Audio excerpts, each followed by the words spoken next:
လွန်ခဲ့တဲ့နှစ်ပေါင်း2000နီးပါးရောမအင်ပါယာကြီးပွားအင်အားတောင်တင်းနေတဲ့အချိန်ကိုစိတ်ကူးနဲ့ပုံဖော်ကြည့်လိုက်ပါရောမမျိုးရဲ့အလဲပဟိုမှာလူပေါင်း9000ကျော်ဆက်တဲ့ကမ္ဘာအကြီးဆုံးကစားကွင်းကြီးတစ်ခုကိုခန့်ညားထည်ဝါစွာတည်ဆောက်ခဲ့ကြပါတယ်အဲ့ဒါကတော့ဒီနေ့ခေတ်အထိတိုင်အောင်ရောမရဲ့အင်ဂျင်နီယာအတတ်ပညာကိုသက်သေပြနေတဲ့ကိုလော့စီယန်ပဲဖြစ်ပါတယ်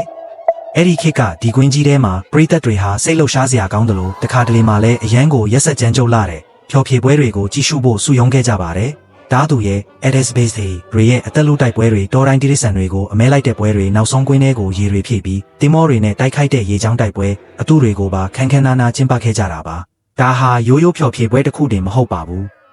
ရှေးဟောင်းရောမရဲ့ကြွယ်ဝချမ်းသာမှုနဲ့အာနာဆက်ဘလောက်ပြင်းထန်တယ်လဲဆိုတာကိုကဘာကိုထုတ်ဖော်ပြသလိုက်တာလည်းဖြစ်ပါတယ်ခေတ်အဆက်ဆက်မှာညလင်တန်တွေစစ်မီးတန်တွေကြောင့်ပျက်စီးမှုတချို့ရှိခဲ့ပေမဲ့ကိုလော့စီယန်ဟာပြိုလဲမသွားဘဲဒီနေ့အထိကြမ်းကြမ်းခံရက်တည်နေသေးပါအခုဆိုရင်တော့သူဟာကဘာလက်ခီးတွေမဖြစ်မနေလာရောက်လေပဲရတဲ့နေရာတစ်ခုဖြစ်နေုံတင်မကပဲရှေးခေတ်လူသားတွေရဲ့ထူးခြားလာတဲ့အတတ်ပညာနဲ့ရောမသမိုင်းကြောင်းရဲ့ပြရုပ်တစ်ခုအဖြစ်တည်ရှိနေပါတယ်